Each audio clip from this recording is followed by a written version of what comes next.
प्यारे साथियों, आप सभी का स्वागत करता हूं अपने एमआरएस स्टडी परिवार में। तो डियर, आज की इस वीडियो में मैं यहाँ पे बात करने वाला हूं। जो हम लोग सब्जेक्ट डिस्कस कर रहे थे, एनवायरमेंटल लॉ एंड पॉलिसीज, तो उसमें अगला और आज का जो पॉइंट हमारा डिस्कशन का है, वह है international environmental law. International environmental law जो है एक सेट ऑफ लीगल रूल्स और प्रिंसिपल्स है जो कि गवर्न करता है, एक संबंध बताता है नेशन और उससे रिलेटेड एक्शंस क्या लिया जाएगा, क्या रिस्पॉन्सिबिलिटीज होनी चाहिए स्टेट्स का, और अदर इन्वायरमेंटल जो एक्टर्स हैं उनका क्या रोल होना चाहिए, किस तरीके से इन्वायरमेंट को प्रोटेक्ट किया जाना चाहिए एक ग्लोबल लेवल पे। तो उस रूल्स और प्रिंसिपल्स के जो है उसका जो संबंध बताता है किसी भी नेशंस के साथ, तो वो हमारा एनवायरमेंटल लॉ कहलाता है। और एनवायरमेंटल लॉ एक ऐसा बॉडी होता है लॉ का जो डेवलप करता है over through various treaties, convention, agreement और कस्टमरी इंटरनेशनल लॉ, ताकि कस्टमर भी सेटिस्फाई हो कि हाँ, इस तरीके की कोई ट्रीटी आई है और इसे हमें पालन करना होगा। तो ये एक बॉडी है इन्वायरमेंटल जो लॉ को बनाता है, डेवलप करता है, अलग अलग ट्रीटीज, कन्वेंशन और एग्रीमेंट जो है जारी करता है। जो इंटरनेशनल एनवायरमेंटल लॉ है ये इंक्लूड करता है protection of biodiversity, management of natural resources, prevention of pollution and waste, regulation of greenhouse gas emission यानी कार्बन फुटप्रिंट, क्लाइमेट चेंज को रेगुलेट करता है। इसके अलावा प्रिजर्व करता है ओशियंस और अदर वाटर बॉडीज को भी जो है प्रिजर्व करने का काम जो है इंटरनेशनल एनवायरमेंट लॉ के अंतर्गत किया जाता है। मतलब ये सारे इंक्लूडेड होते हैं, या इन पॉइंट्स को या इन एरिया को कवर करता है इंटरनेशनल एनवायरमेंटल लॉ। जो इंटरनेशनल एनवायरमेंटल लॉ है वो इन्फोर्स किया जाता है by the range of mechanism including international courts, tribunals, as well as national courts and administrative bodies।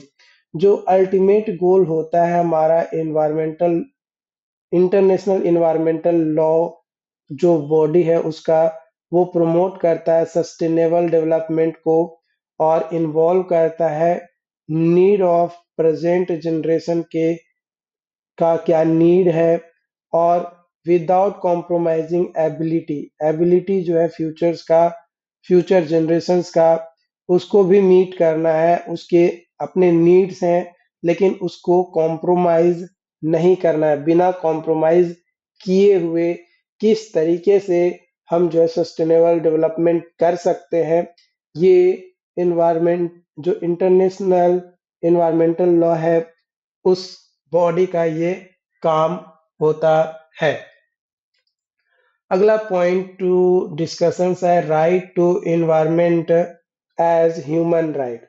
जो इन इन्वायरमेंट का जो अधिकार है, राइट्स है, वो ह्यूमन राइट्स के तौर पे वर्क करता है। यानी राइट टू हेल्दी इन्वायरमेंट जो है वो इंक्रीजली बीइंग रिकॉग्नाइज किया जाता है as a fundamental human rights के तौर पे। ये जो राइट होता है ये हमें आइडिया देता है कि एक इंडिविजुअल्स के पास यह अधिकार होता है जीने का कि वो शुद्ध वातावरण में जिंदा रहे, हेल्दी इन्वायरमेंट में रहे, फ्री फ्रॉम पॉल्यूशंस हो, और बेसिक जो रिसोर्सेज हैं क्लीन वाटर, एयर और फूड, वो एक इंडिविजुअल्स को मिले, वो उस इंडिविजुअल्स पर्सन्स का अधिकार होता है। जो यूनाइटेड नेशंस है वो रिकॉग्नाइज करता है right to healthy environment as a human right in various international declarations and agreements such as universal declarations of human rights, Rio declarations on environment and development, Paris agreement on climate change. इन तमाम जो conventions थे, जो agreements हुए, इन सभी का main उद्देश्य यही था कि हर व्यक्ति को उसको क्लीन हेल्दी इन्वायरमेंट उसको मिले, जो कि उसका एक अधिकार है, एक व्यक्ति का स्वाभिमान है कि भाई हम शुद्ध हवा, शुद्ध पानी और शुद्ध खाना खाएं। यानी बेसिक जो रिसोर्सेज हैं वो पॉल्यूशन फ्री जो है उसे मिले, या किसी को भी मिले। कई सारे कंट्रीज है जो कि इंक्लूड करता है इस अधिकार को नेशनल कॉन्स्टिट्यूशंस में एंड लेजिस्लेशंस के तौर पे। इंस्टेंस यानी एग्जांपल के तौर पे Ecuador was the first country.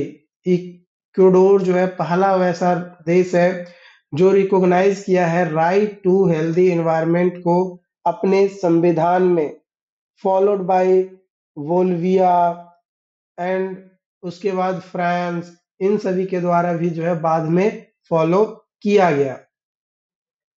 जो रिकॉग्निशंस है आपका right to healthy environment as human right, वो इंश्योर करता है गवर्नमेंट्स और इंडिविजुअल्स को कि वो अपनी रिस्पॉन्सिबिलिटीज को अच्छे से निभाए और इन्वायरमेंट को प्रोटेक्ट करे एंड प्रिजर्व करे फॉर फ्यूचर जनरेशन के लिए।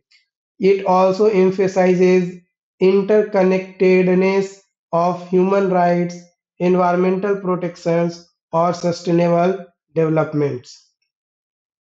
International humanitarian law and environment.